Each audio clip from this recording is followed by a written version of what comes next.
کہ ہم نے ختم قرآن میں شریک ہونا ہے.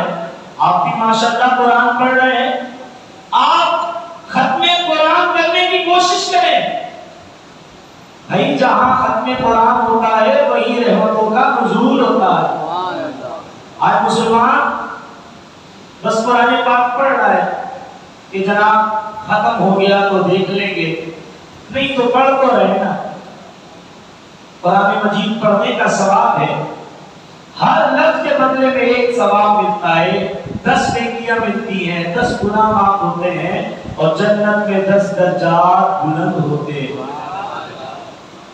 یہ ثواب ہمیں حاصل ہے، لیکن اس سے آگے بھی منزلیں ہیں. وہ کہا تھا نا کسی نے، ستاروں سے آگے جہاں اور بھی ہے، قرآن پڑھنے سے آگے منزل اور بھی ہے. اور وہ کیا منزل ہے؟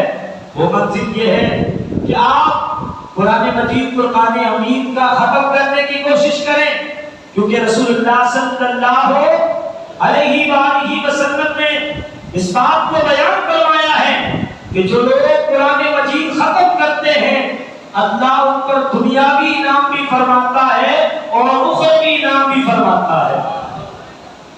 اللہ ان پر دنیاوی انعام کیا فرماتا ہے؟ حضرت سعد بن ابی وقاص رضی اللہ تعالیٰ عنہ آپ فرماتے ہیں دنیاوی انعام یہ ہے کہ اس بندے کو جب ختم قرآن ہوتا ہے اللہ اس کے لیے فرشتوں کی ڈیوٹی لگا دیتا ہے. آئیے بارگاہ مصطفیٰ میں چلتے ہیں اور اپنے کریم آقا سے عرض کرتے ہیں، آقا بڑے کریم ہیں آپ کی کرم نوازیوں سے ہمارا گھر چلتا ہے، آپ کے ٹکڑوں پہ پتے ہیں، غیروں کی ٹھوکر پہ نہ ڈالیے، چھڑکیاں کھائے رہا چھوڑ کے آقا چوکھٹ تیری. حضور کھلاتے بھی آپ ہیں، پلاتے بھی آپ ہیں، گناہوں سے بچاتے بھی آپ ہیں، گناہ ہو جائے تو ہمارے لیے استغفار بھی آپ کرتے ہیں. سرکار ہم آپ سے عرض کرتے ہیں اگر ہم ختم قرآن کر لیں تو ہمیں کیا فائدہ ہوگا؟ اللہ اکبر. دوستوں، بزرگوں، نوجوانوں، حضرت سعد بن ابی وقاص رضی اللہ تعالیٰ عنہ فرماتے ہیں حضور نے ارشاد فرمایا من ختم القرآن صلیت اول النہار صلیت علیہ الملائکہ. جس نے قرآن مجید صبح کے وقت ختم کیا شام تک اس کے لیے فرشتے دعائیں کرتے ہیں. لب مصطفیٰ کو جو پش ہوئی رحمت کے پھول بکھرنے لگے. میرے کریم آقا علیہ الصلوۃ والسلام ارشاد فرماتے ہیں من ختم آخر النہار، جس نے قرآن مجید رات کے وقت میں ختم کیا، دن کے اختتام کے وقت ختم کیا، سرکار فرماتے ہیں صبح تک فرشتے اس کے لیے دعائیں کرتے ہیں. اللہ اکبر. اور میرے آقا نے اپنی امت کو اسلام میں شوق دلانے کے لیے، جوش دلانے کے لیے، اس نیکی کے کام میں آگے بڑھنے کے لیے اور بھی باتیں بیان کی. میرے کریم فرماتے ہیں من ختم القرآن ثم دعا عمل على دعائه 4,000 الملائکہ. جب کوئی بندہ قرآن مجید ختم کر لیتا ہے اس محفل میں پھر فرشتے تشریف لاتے ہیں.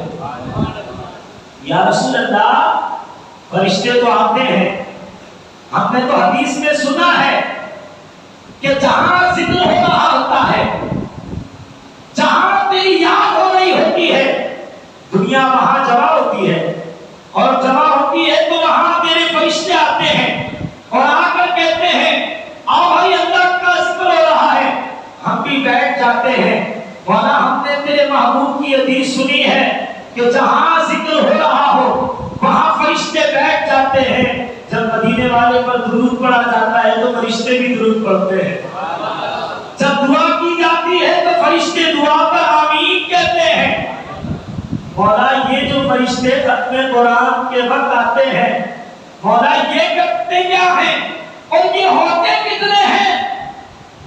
لب مصطفیٰ کو جنبش ہوئی. میرے آقا فرماتے ہیں جب کوئی بندہ قرآن کا ختم کرتا ہے 4000 فرشتے آتے ہیں جو اس کی دعا پر آمین کہتے ہیں۔ اور ایک حدیث میں ہے حضور نے فرمایا اذا ختم العبد القرآن صلی علیہ عند ختمہ 60,000 ملک، فرمایا جب کوئی قرآن کا بندہ ختم کرتا ہے 60,000 فرشتے حاضر ہوتے ہیں جو اس کی دعا پر آمین کہتے ہیں۔ اللہ اکبر، یہ دنیا کا انعام ہے جو حشر میں ملے گا وہ کتنا خوبصورت ہوگا۔ اللہ اکبر دوستوں، بزرگوں، نوجوانوں، حشر کے میدان میں قرآن ختم کرنے والے کو خالق دو جہاں، مالک کون و مکان، بے مثل و بے مثال، پروردگار عالم جائے دعوت فرمائے گا۔ حضرت انس رضی اللہ تعالیٰ عنہ فرماتے ہیں جب قرآن پڑھنے والا قرآن کا ختم کرتا ہے، خالق دو جہاں قرآن کے ختم کرنے والے کو انعام کیا دعوت مانتا ہے، اس کے لیے جنت میں اس کے نام کا درخت لگاتا ہے۔ یا رسول اللہ، وہ جنت میں جو درخت لگایا جاتا ہے اس کی شان و شوکت کیا ہے؟ فرمایا ایک کپڑا اس کی ایک شاخ کے نیچے اڑتا رہے، وہ مر تو جائے گا لیکن شاخ جہاں ختم ہوتی ہے وہاں تک نہیں پہنچ پائے گا۔ اور جانوروں میں اکابر علماء نے لکھا ہے کوا وہ جانور ہے جس کی سب سے طویل زندگی ہوتی ہے، تقریباً 500 سال کے قریب زندگی ہوتی ہے۔ آپ اندازہ کریں جب قرآن مجید تو ایک مرتبہ ختم کرنے کے بدلے میں اتنا بڑا انعام مل رہا ہے، جو مسلمان اپنی زندگی کی عادت بنا لے کہ میں نے قرآن پڑھنا رمضان سے سیکھا اور رمضان سے شروع کیا اور میں زندگی بھر پڑھنے کی کوشش کروں گا، اور پھر وہ کامیاب ہوتا رہتا ہے تو اللہ تعالیٰ قیامت کے دن اس کو جنت میں کتنی بڑی جگہ عطا فرمائے گا اور اس کے لیے کتنے انعامات ہوں گے۔ آؤ میرے مسلمان بھائیوں، اپنی زندگی کو چینج کرو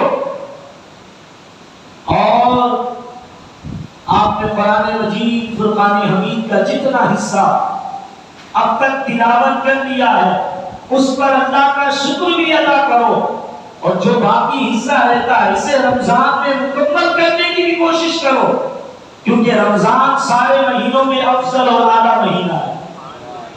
اس کے اندر نفلی عبادت فرض کے درجے پر پہنچ جاتی ہے اور فرض کا مقام تو 75 کے برابر ہو جاتا ہے۔ رمضان کے بعد بھی ختم قرآن کی برکت ملے گی، لیکن اگر رمضان میں تم ختم قرآن کرتے ہو تو اس میں تمہیں دگنا فائدہ ہوگا۔ ایک رمضان کی برکتوں میں راتوں میں اللہ اپنے بندوں سے خود فرماتا ہے کوئی مجھ سے مانگنے والا، اور دوسری طرف بندہ ختم قرآن کر لے تو اللہ کی رحمت بندے کے لیے ڈبل نہیں ہو جائے گی۔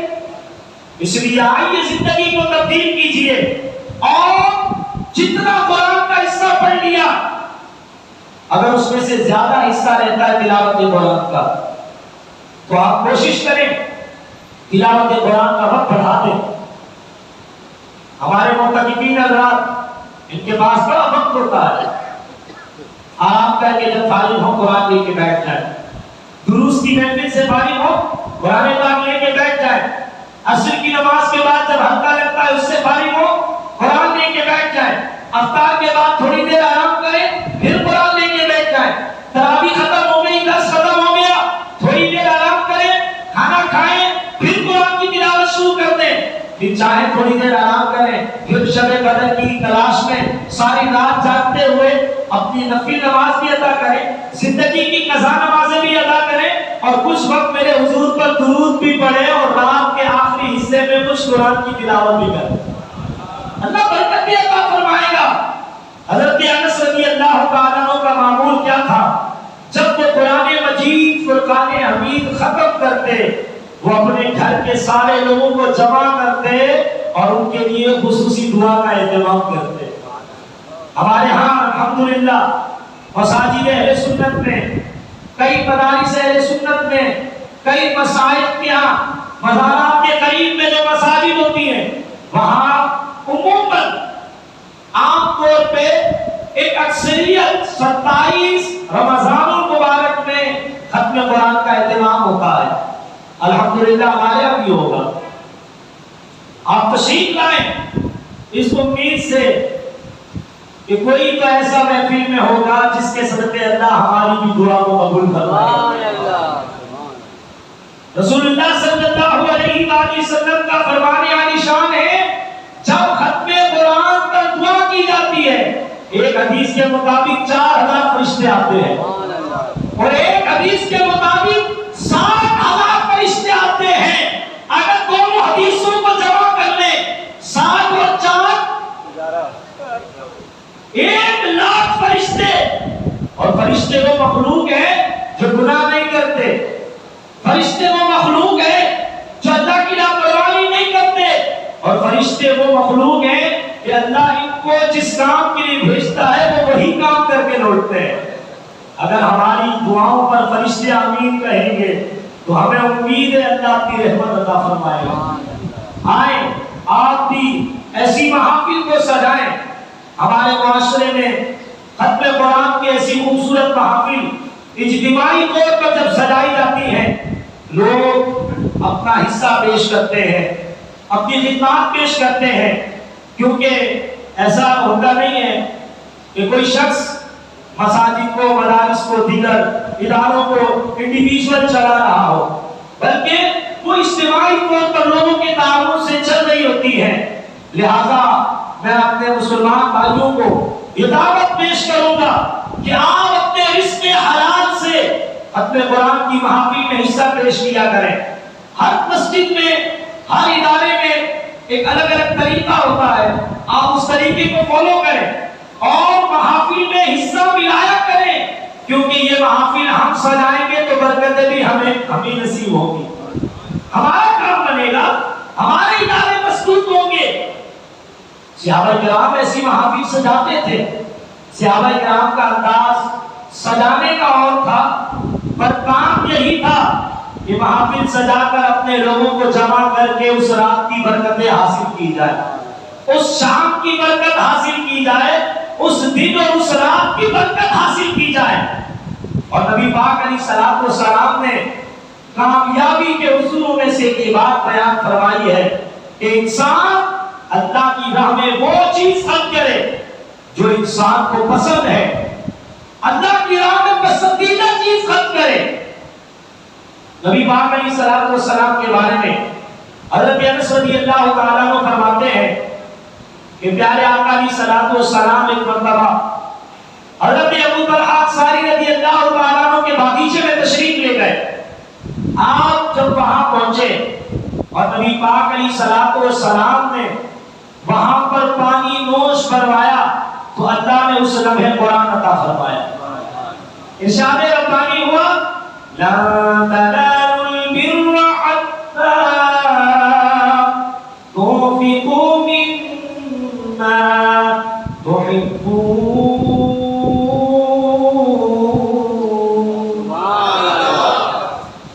اللہ نے فرمایا تم اس وقت تک کامیاب نہیں ہو سکتے جب تک تم اپنی پسندیدہ چیز اللہ کی راہ میں خرچ نہ کر دو. حضرت ابو طلحہ انصاری رضی اللہ تعالیٰ عنہ نے بارگاہ مصطفیٰ میں فوراً عرض کی یا رسول اللہ یہ باغیچہ مجھے سب سے زیادہ پسند ہے. بولے سبحان اللہ. حضور سے عرض کی یا رسول اللہ مجھے یہ باغیچہ سب سے زیادہ پسند ہے. حضور یہ میں آپ کے حوالے کرتا ہوں, آپ اسے جہاں چاہیں مومنوں کے لیے تقسیم فرمائیں. حضور نے تعریف فرمائی. اور یاد رکھیں اللہ کے نام پر جو دیا جاتا ہے وہ حلال مال سے دیا جاتا ہے. اللہ حرام کو قبول نہیں فرماتا. اللہ کے نام پہ جتنا دے حلال مال سے دے. نبی پاک علیہ الصلوۃ والسلام کا فرمان عالی شان ہے ان قریب تم اپنے رب سے ملاقات کرو گے. اللہ وہ وقت عطا فرمائے جب ہم اپنے رب سے ملاقات کریں تو ہمارا ایمان سلامت ہو, اور اس لمحے ہمیں اللہ اپنے محبوب کے صدقے جنت کی خوشخبری عطا فرمائے. سرکار فرماتے ہیں ہم قریب تم اپنے رب سے ملاقات کرو گے اور تمہارے رب سے ملاقات ایسے ہوگی کہ تمہارے اور رب کے درمیان کوئی ترجمان نہیں ہوگا، تو ہوگا، تیرا پروردگار ہوگا، تیرا رب تجھ سے کلام فرما رہا ہوگا۔ نبی پاک علیہ السلام فرماتے ہیں اس لمحے انسان دائیں دیکھے گا تو انسان کو وہی نظر آئے گا جو انسان نے دنیا سے اپنی آخرت کے لیے بھیجا ہوگا۔ انسان بائیں دیکھے گا تو انسان کو وہی شے نظر آئے گی جو اس نے اپنے آخرت کے لیے بھیجی ہوگی۔ میرے آقا فرماتے ہیں انسان اپنے آگے دیکھے گا نا تو اسے آگ نظر آئے گی۔ کیا نظر آئے گی؟ اور پھر حضور نے امت کو اس مقام پر اس آگ سے بچنے کا وظیفہ عطا فرمایا، اس آگ سے بچنے کا سلیقہ عطا فرمایا، اس آگ سے بچنے کا طریقہ عطا فرمایا۔